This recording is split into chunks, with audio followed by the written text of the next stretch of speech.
This is the Builders Business Success Podcast for builders who want to attract more quality clients who aren't price focused, eliminate cash flow pressure, and get paid for every quote. Here's your host, Mick Hawes. Hey folks, welcome to another Builders Business Success Podcast. Off to a pretty good start already. As we're getting ready to go live, I bent down to do up my shoelaces because I nearly fell over and smashed my head on the desk. And as I was doing up my shoelaces, I tied my headphone cable into my shoelaces, stood up and nearly ripped my head off. So it's all going exceptionally well. But anyway, let's get on with this. If you haven't ever participated, engaged, listened to, watched the Builders Business Success Podcast before, what it's all about is helping builders eliminate the shitty stuff in business, the stuff that keeps you up late, stresses you out, things that you worry about, and trying to help you to get to where you wanted to get to when you probably decided to start your business. You're all enthusiastic back then because you thought you were going to earn more money than you would working for somebody else, and you'd have more time freedom, and being your own boss, you can make your own choices, and it's all gonna be awesome. My experience is most of the builders that I talk to, that's not the case. It's kind of almost the opposite.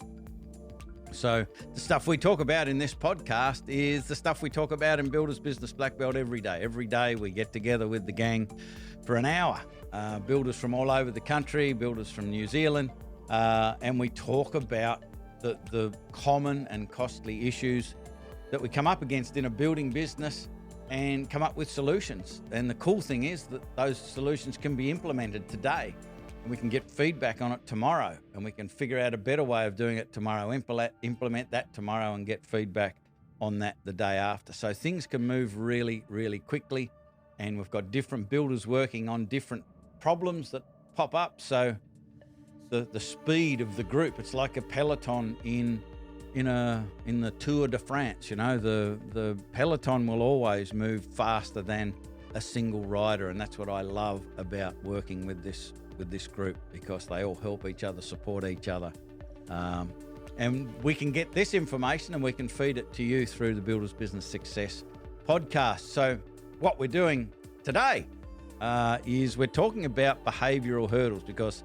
if you've been on the podcast for the last few weeks, we're writing a book and we're using the content from the podcast to write the book. So we're kind of doing it in some sort of linear fashion from the start to the end of what we talk about, what we teach, and what we cover in Builders Business Black Belt. Plus, if there's stuff that you want to talk about, you want some questions answered, some solutions thrown your way about something in your building business, you can get in touch with us. It's fairly easy through the website, through mick@buildersbusinessblackbelt.com.au, through the Facebook group, anyhow you want. You can ask and we can cover it here, and it'll probably end up in the book, which will be pretty cool. But today, what we're covering is behavioral hurdles. And just like a hurdle race, you've got hurdles in front of your prospects to get them to jump over. And the whole idea of behavioral hurdle is they are designed so the right type of person will jump over the hurdle no problem, but the person you don't want as a client will balk at it and won't jump over the hurdle, so they don't go to the next step. And it's a massive time saver. But it's not just creating hurdles, it's all about education too, and we'll cover that. We're going to do a Q&A session as per normal. And the question we're going to talk about is how much to charge for a quote. We've always been asked, how do I charge for quotes? And people still tell me I don't know what I'm talking about and you can't charge for quotes. Well, I think we can. I mean, it happens every day in Builders Business Black Belt. So I know we can.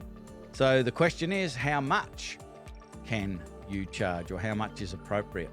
And of course, we'll also be giving you a personal productivity hack, showing you how to get a lot more done in a lot less time with a lot less effort with these little personal productivity hacks. So before we get going, I want to know whether you're watching this on the replay or whether you're watching it live. So if you're watching it live, would really appreciate you putting a hashtag live in the comment section. If you're watching the replay, love you to do the same thing. Put in hashtag replay in the comment section. That would be most appreciated. So let's fly into this. As I said, the topic that we're covering today is about behavioral hurdles. And before I get started with this, because when I talk about hurdles and talk about where the wrong people won't jump over the hurdle, the right people will jump over the hurdle, the focus comes back to just qualifying people. And to be completely transparent, when we created our original qualification process, that's all it did. That's all it was meant to do, was to help builders save a whole bunch of time and frustration by getting the wrong people out of the process before they wasted your time. And that's a great thing to do. Like if we just stopped there, it would have been fantastic. But over time, we realized through the implementation of this and feedback and a little bit of water went under the bridge, a little bit of time passed, and we found that this process implemented just like that, you could lose some opportunity. Some valuable opportunity could slip through your fingers. So we started to modify it, refine it, and change it. And now it's really, rather than being a qualification process, it's an education process, showing your prospects how to get the best value out of their project and to get the most enjoyable experience throughout the project. And, you know, I sound like a bloody broken record when I say that the price is forgotten, you know, or in fact, the value, the experience is remembered long after the price is forgotten. So the quality of the customer's experience is far more valuable to you and your business than anything else, because they won't talk about the price and you know, we got a really good price and all of that sort of stuff to their friends in a year's time. When they ask about the building experience and ask about the builder, they'll talk about their experience. They won't talk about the quality of your work. Pardon me, I forgot to hit the cough button. We're live. And they won't talk about the price. They won't talk about the quality of your work. They'll talk about the experience. They'll talk about how they remember you made them feel. So the quality of the experience is super important. So over time, this qualification process has morphed into more of an education process. So they understand from their perspective the value that they will get, both in their experience and the value of the project for their financial investment. So they will change their behavior. And what we've found over the years is some prospects come across initially like they could be a pain in the butt, but I believe that they've been educated to behave that way because of building industry norms, the way that builders traditionally treat and communicate and come across as less than professional, unreliable, all of those sorts of things. The prospects, the customers, have been educated to protect themselves. Don't necessarily tell the builder everything. Try and get the best price. Try and get all of the information so they can make the decisions. And it's a flawed process. The best way to get a successful project is for the builder to completely understand from the prospects, then the client's point of view, what their fears, frustrations, wants and aspirations are, what their concerns are, what their priorities are, and what their budget is, and be completely open and transparent. And then if the builder can then use their experience, their knowledge, their intellectual property and their skills to give the client the best possible outcome by having the client taking the builder's advice, but the builder's advice is based on the understanding of the priorities and concerns of their client. You work together as this amazing team and it changes everything. And so this is so important for a building business's success, is to have a quality qualification process. But as I said, I just wanted to make it very clear that the priority is on education, not kicking people out because you don't think that they're right for your business and saving time that way. So behavioural hurdles, that's a major part of the quality client pathway that we teach in Black Belt. And if you can imagine a hurdle, you're running along the racetrack and there's a hurdle in front of you, you've got to jump over it. If the hurdle is a little bit high, you probably won't jump over it. You'll stop at it because you'll think, oh, I'm not going to make it. But this education process, if you can imagine you're running down the track and I'm your builder and I walk out and I put a step in front of the hurdle. So as you're running towards it, you can put one foot on the step and quite effortlessly just fly over the hurdle. You will probably jump over that. Okay, but what the step represents in this metaphor is the education. So for instance, the very first hurdle in the quality client pathway is a questionnaire. So the person rings up, they don't know you from a bar of soap, and they say, mate, I'm just ringing up, I need you to come round and give me a quote for this, that or the other, blah, blah, blah, blah, blah. And so their expectation is for you to do exactly what they said. Your expectation probably is, well, I'm a bit busy, so I wouldn't be able to get there, this, that, and the other. And it starts with friction. They're not getting what they want. You're not getting what you want. You perhaps think, they're impatient and they don't understand that you're busy. And it just starts with conflict. It starts with friction. So we need to have a process that doesn't impose on you and your time, but they feel like they are getting looked after right from the initial contact. So one of the ways you can do that is with a simple questionnaire. And the key with it is the questionnaire. Doing the questionnaire is a hurdle because they just want what they want. And you go, hang on a minute, I need you to jump over this hurdle first. I need you to fill out this questionnaire. And you then give them the reasons, the benefits, the what's in it for them for filling out this questionnaire. So you give them the education. That's the step that you're putting in front of the hurdle. Now, the majority of people we're finding, if you do this well, if you give them the education effectively, they go, no trouble, send it to me. And we teach our Black Belt members how to set it up with all of the electronics and CRMs and what have you, so they can just press a couple of buttons on their phone. You could be up on the roof or in your car or whatever, and you can just press a couple of buttons and it all happens automatically. The questionnaire gets sent to them. They send it back. All their information gets inputted into your CRM. Happy days. But that first hurdle isn't necessarily a deal breaker, but it could be a red flag raiser. So some people we've found, they'll go, mate, I'm not interested in your questionnaire. I just need a price. Give us a price. And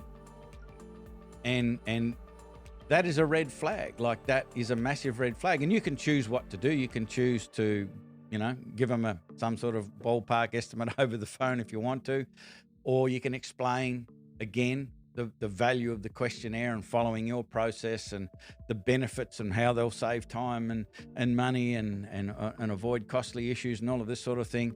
And you give them that education. And if they jump over the hurdle, you go to the next part in the process. So ask them to fill out the questionnaire. And a couple of things that I encourage our guys to do is ask, when will you get that questionnaire back to me, and get an agreement with them as to the time and or the day. So you might say, would you be able to get that back to me within 2 hours? Or would you be able to get that back to me by 5 p.m. today or 5 p.m. tomorrow? Whatever, it doesn't really matter. It's just a commitment, because to me, the value of this first hurdle in the quality client pathway is whether they are showing a propensity to follow your process or not. And are they the type of people who do what they say? So I don't particularly care what you ask on the questionnaire, but if you're going to set up a questionnaire, I would make sure that it doesn't feel like homework. You should put the questions on your questionnaire so it positions you as an authority, not a school teacher asking them to do stuff that they don't want to do. So there's a little bit of a dark art to creating a questionnaire that they go, wow, you know, they start to feel like they're onto something already. But the key for you is, are they willing to follow the process, and will they do what they say they're going to do on time? And so you put the hurdle there, but you give them a bit of education so they can step and make it easy and jump over that hurdle. The education that you give them, as I said, you know, it might be, you know, you save time, and your time isn't wasted, where it can be. You get the runaround and all of that sort of stuff. They get what they need ASAP, so that could be part of the education as well. Because if I can get you to fill out this questionnaire, what I'll be able to do is give you what you need much quicker than, you know, if we're talking on the phone and this, that, and the other. And you can ensure that by asking these particular questions, and you know, I need you to take some time to answer these questions, that you're going to avoid some often costly mistakes that and time wasters that clients experience at this point in their process. And you can then ask them, you know, whether they want it emailed or text. And as I said, you can set it up very simply. So even from your phone, you can get it out to them straight away. Even if you're sort of a builder that's still on the tools, you can manage this process really effectively if you've got it set up, and you can just quick phone call, bang, it's away. And then you've got control over the next step, because nothing happens until you get the questionnaire back. But at least they feel like they've been looked after, they've been paid attention to, and you get to put a little hurdle in front of them to just do a little bit of a test. As I said, it's not a deal breaker, but it is the first hurdle. The second hurdle is what we call a triage call. And we call it a triage call because my coach, Taki Moore, called it a triage call. He called it a triage call simply because the purpose of the call, like a triage nurse does in emergency, is assesses where you're at. They assess, you know, how serious this is, how urgent things are, how life-threatening it is, all of that sort of stuff. And their next move is based on that assessment. And so I was taught to do this thing called the triage call by Taki Moore, and we teach our guys to do a triage call. And it's, once you've got the questionnaire, you then jump on the phone, and there are a bunch of questions. Not a bunch. It's not really a bunch at all. It's 3 questions, and I'll tell you what they are. But you massage them so they sound like you asking the question rather than me asking the question. But the first purpose, the priority of the triage call is to find out where they are in the process, because there might not be any point meeting just yet because they're just trying to find out how much it costs to build a house. And it's like, well, how do you answer that question? They might not have land yet. They might not have finance approved, all sorts of things. So they might have land, but they haven't settled on, who knows? So you can find out where they are in the process and then have the appropriate response based on where they are, rather than, you know, they want you to come out and talk to them and you drive all the way out and talk to them, and then you find out all of this sort of stuff. The other priority, I think, of the triage call, and this sounds quite politically incorrect, but I'll say it anyway. Do I like you? When I'm talking to you on the phone, asking you a few questions and trying to get to know where you are in the process, you're going to make up your mind reasonably quickly if this person is somebody you like. You know, are they arrogant? Are they pushy? Are they somebody you don't like? Or are they somebody that you think you might like or could like or do like already? But it's up to you to make that decision, because the next step after this is putting time aside to meet with them for an initial meeting, and we'll cover that in a future episode. But you're deciding whether you're going to put a chunk of your time, let's say an hour to an hour and a half aside, to speak with them. That's the next step And we'll talk about that in a future episode, as I said. But remember, when you're deciding whether you're going to put that time aside, this is going to make a big difference based on what you think you're worth. What's your real perception of your self-value? And please don't put a $75 an hour value on yourself, because that might be the case for someone with a nail bag on, knocking nails into timber that are a bit more. But this is project management. This is people management. This is a conversation where people are going to tap into your experience, your intellectual property, your knowledge, and that is worth significantly, and I mean significantly more than what you might call your nail bag rate. So you've got to think that way, and it could be $300, $400, $500 an hour. That's the sort of value you should place on yourself. So is this person, are you happy enough, comfortable enough with this person to go to the next step where it's going to cost you $500, $750, $1,000 of your time, your project management time, to invest with these people? That's the process that you've got to go through in this triage call. So you've got to ask, do you like them? The 3 questions you need to ask, at least these 3. And it's why now, why me, and is this a sooner or later thing? Now, you can modify those questions as we do for our Black Belt members, so you are comfortable asking those questions. But they're the 3 things that you've got to find out. What's going on in your life right now to make this a now conversation?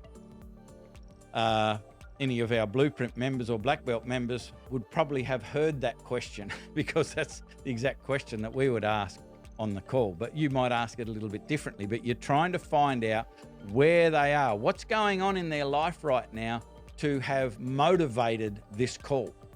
It's really important to find that out. Not just what they're asking. Don't answer just what they're asking. Ask and find out, what is the motivation behind this call? It will change the conversation. It'll change the value of the conversation for both of you. The next question is, why are you calling me? Now, I wouldn't say it like that, but I might say something along the lines, what is the specific things that you feel that I could help you with? So you're kind of asking, why did you call me, rather than another builder or a carpenter or whatever the case may be. But you're trying to get a feel for, why did they call you specifically? And then the third question is all about urgency. Is this a sooner or later thing? Is like, have you got in mind? And what I would suggest to you all is ask, have you got in mind a completion date for this project? Not starting, because I think asking a completion date and then later on, when you find out a little bit more about the scope of the project, you go, they've got no idea. They've got no idea how long things take. They've got no idea about all of the compliance that we've got to go through before we can even dig the first hole. So you can then help them understand the process. You can be the white knight to come and help them with that process. So I hope all this is making sense. Those 3 questions. The next step, as I said, is either having the initial meeting, which we'll talk about in a future episode, or you might modify that if your building business is focusing on smaller projects. It might be outdoor stuff, or it might be bathrooms, kitchens, small renos, things like that. Instead of going and having an initial meeting with them, you will have a site visit, and we'll talk about that again in a future episode, where you change the phone call. And you literally get the money in the bank. You get paid for that site visit before you do the site visit. Again, you might be thinking, oh, you can't do that. Well, it happens every day. So you can do it. You just need to learn how to set it up, how to ask for it. And it's an absolute game changer as far as the quality of your clients and the projects. So if you have any questions about that at all, just ask us. I can't be any more straightforward and simple than that. Just ask. If you've got any questions, let's have a conversation. So what I'm going to do at the end of this live, I'm going to put a link in the comment section. You can click that link. That will take you to a form, fill it out, and then it'll take you to a calendar so you can schedule a real quick call, and we can find out what your most pressing questions are, give you some answers, point you in the right direction. It can be very, very helpful. If you're watching this on the blog, there's a button underneath the video you can press, and it'll take you to the same process. Or if you're just listening to it on Spotify, Apple Podcasts, or what have you, you can just go to buildersbusinessblackbelt.com.au, and there are schedule a call buttons all over the website. Just hit one of those and away we go. And just a quick reminder, if you are watching this live, please click, don't click anything. Go into the comments section and put in #live. If you're watching this on a replay, put #replay. That would be appreciated. Q&A. As I said, the question that we're going to cover in this episode is how much to charge. Now, the question that I posed just in that last little bit about how much do you value yourself has a lot to do with the answer to this question. And the more that you can understand how valuable you are, and the more that you can learn the skill of being able to represent value, the more you'll be able to charge. So some of our guys will charge as little as $150 to go out for a site visit for a very small job. And then they can charge a couple of grand for a proposal. It can be up, I've heard figures up around $15,000 for, a $1 million project. Because you imagine how much time, effort, energy, knowledge and skill needs to go into a project of that magnitude. You need to be compensated for it. And with a project of that magnitude, you need to make sure that the person that you're working with, the customer, you guys have a great rapport. And you can only get paid that sort of money to do a professionally prepared proposal if you have that connection, if you have that rapport with that client. But they're the figures. How much you charge is going to be up to you. So the first thing you've got to ask yourself, how much do you think you're worth? And how much time am I going to need to invest in putting this proposal together? That should point you in the direction of how much you should be charging. Whether you can bring yourself to do that really comes down to your level of ability and skill to be able to represent that much value for the prospect. Because we talked about behavioral hurdles. Paying for a proposal, man, that's a behavioral hurdle. That's the mother of all behavioral hurdles in our quality client pathway. And the only way you can get people to comfortably pay for that is give them the education, the step in front of the hurdle to jump over. So the better you get at understanding their fears, frustrations, wants and aspirations, their priorities and their concerns, and being able to have them know without a doubt that you get them, that you understand that, there is nothing that represents more value than that. So if you can do that, they will not even balk, not even blink at investing, because that's what it is, investing some money to make this project go much, much better, much smoother. So they really enjoy it, it's exciting, and they get the best value they possibly could at the end.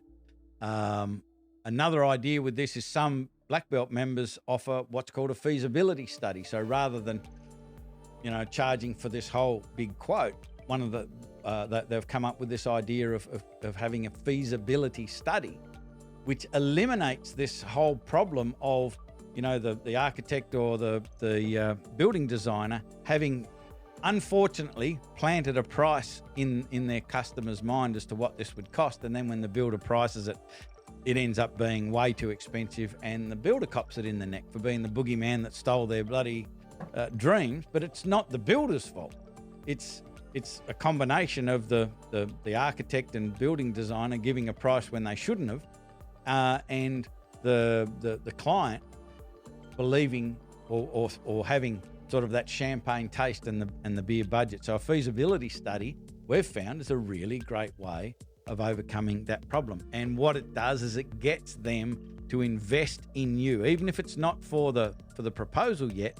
It's just they've engaged you to do something, which means that you've already established some good trust and so forth.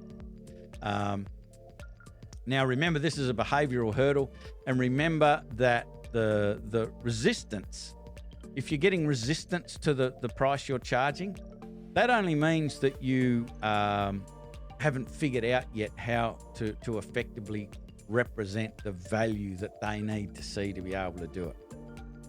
So it's not the price, it's very rarely the price, if ever. It's all about value. So I know that doesn't answer the question that this is how much you should charge, but these are the steps that you need to go through to figure out how much you should be charging. So I hope that is helpful. Again, a reminder, if you're watching this live, please hit the comments and put in #live. If you're watching the replay, put in #replay. That's very helpful to us. Thank you very much.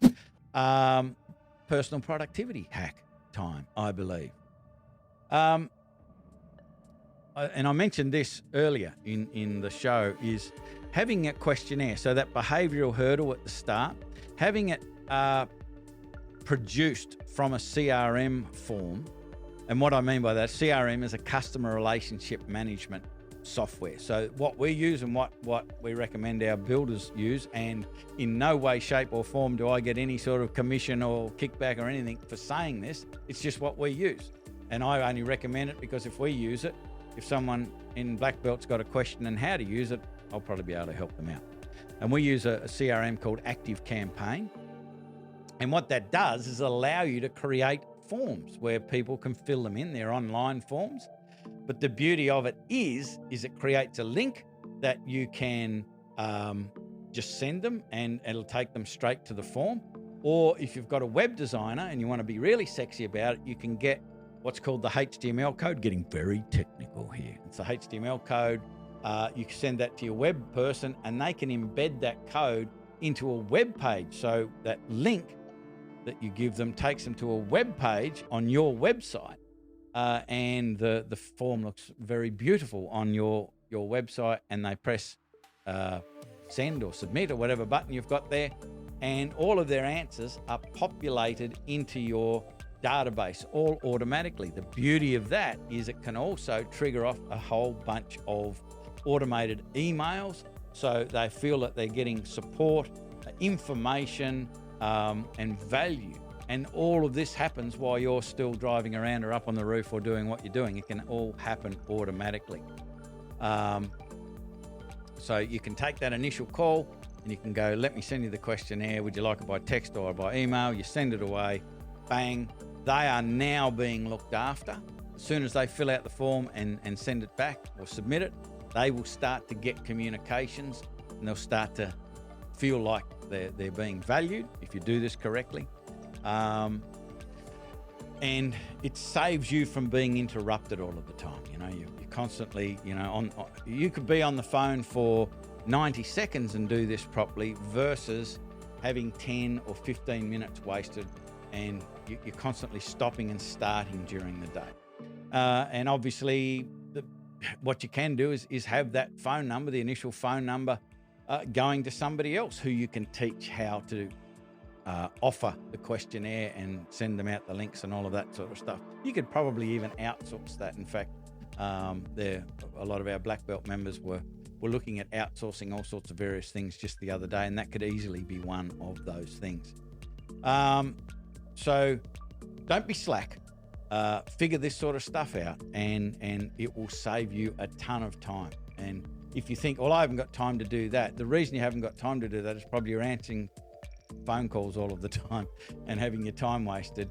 So it's a small investment of time for a big return if you put this sort of stuff into practice. And if you got questions about this, how to do it, you want to be pointed in the right direction on how you might be able to implement this in your business, all you need to do is click the link that I'll put in the comment section, click the button underneath the video if you're watching it on the blog, or just navigate to the website and schedule a call if you're listening to the audio version only, and we can point you in the right direction. So hopefully that is helpful for you. So what is the takeaway in this episode?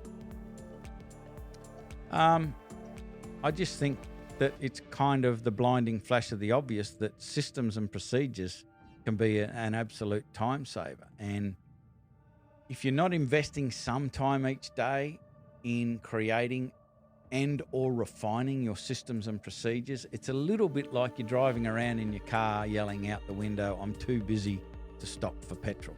Like at some stage you're going to stop.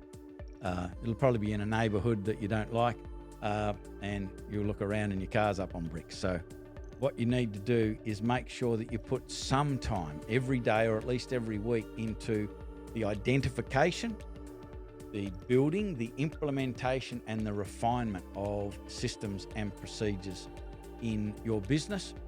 And then, of course, the next challenge, which we can talk about in another time, is ensuring that they are followed.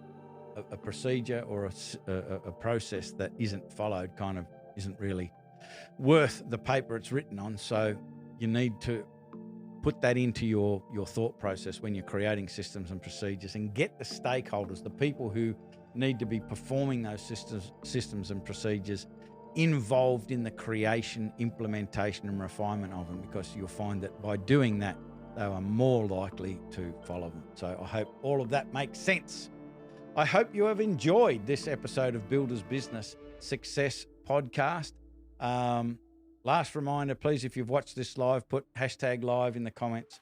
If you've watched the replay, put #replay, and we would love to talk. So all you need to do is hit the button under the video, hit the link in the comment section when we're done, and jump on a call. Like, you can leave your credit card behind. There's nothing to buy. We are on a mission to help as many builders as possible. If we need to do that one by one, it's not about joining Black Belt or Blueprint or anything like that. It is just learning from you so we can better give you better information through these sorts of platforms. And if we can help you, we'd love to point you in the right direction. And there's all sorts of pathways for no matter what your problem is or what the direction that you want to go. We'll be able to point you in the right direction. So jump on a call. Love to hear more about your business, help you out, point you in the right direction.